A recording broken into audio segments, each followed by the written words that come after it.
Voici ce qui change en janvier 2025. On commence par une information en rapport avec la santé. Le carnet de santé des enfants évolue. Il va désormais contenir des conseils de prévention sur le sommeil, l'alimentation ou encore l'utilisation des écrans, le détail du suivi des 20 examens obligatoires permettant de détecter les troubles du neurodéveloppement ou encore des conseils et des outils pour prendre soin des adolescents, notamment en matière de santé mentale. Une actu immobilière, la location des logements de classe G du diagnostic de performance énergétique, c'est-à-dire les logements les plus énergivores, sont désormais interdits à la location.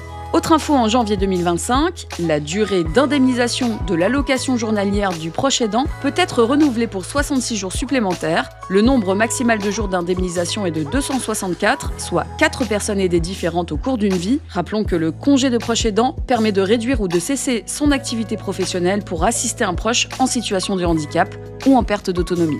Toujours moins de plastique dans nos assiettes, les structures accueillant des enfants ne vont plus pouvoir utiliser des contenants alimentaires en plastique pour la cuisson, le réchauffage et le service. Ça concerne les écoles, les crèches et les établissements médicaux spécifiques des communes de 2000 habitants et plus. Toutes les collectivités seront concernées par cette interdiction en 2028. Enfin, les propriétaires de biens immobiliers situés aux abords de massifs forestiers classés à risque d'incendie vont devoir informer les acquéreurs ou les locataires de l'obligation de débroussailler leur terrain. En effet, lors des feux de forêt, 90% des maisons détruites se situent sur des terrains mal débroussaillés, voire pas du tout. Retrouvez ce qui change en janvier 2025 sur info.gouv.fr.